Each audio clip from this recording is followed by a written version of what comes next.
Philippines. Sakali ka.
Lady in Black.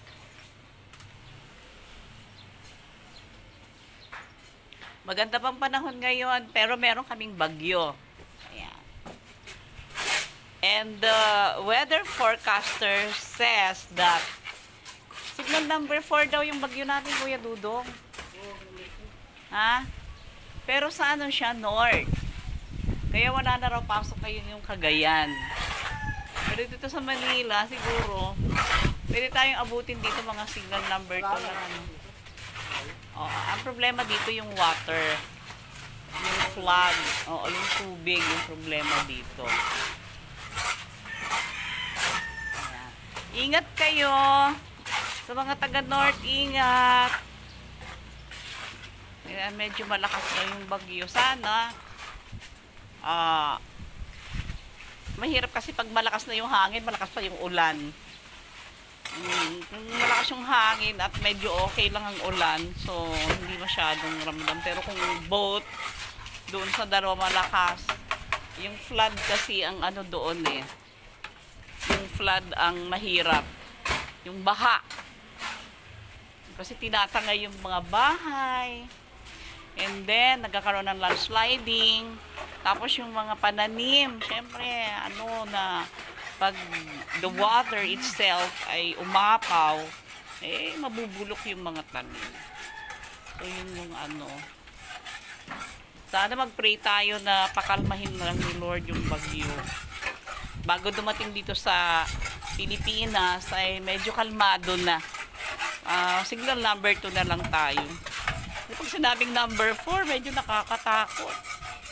Kasi ako Kuya Dudong. May phobia ako sa bagyo. Sa Bicol, bagyuhin eh.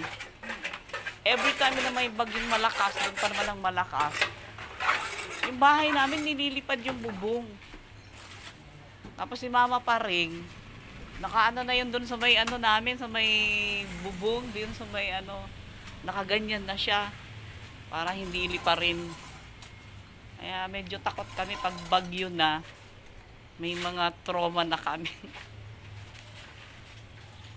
Yung hangin kasi ang mahirap. Sa Bicol ang hangin. Bali mulan wag lang yung hangin. Oo. Doon naman, walang problema sa tubig. Kasi syempre province yun, di ba? Medyo bundok-bundok. Pero ang mahirap naman doon yung hangin. Talagang buwelong-buwelo. Dito naman sa Manila, tubig naman.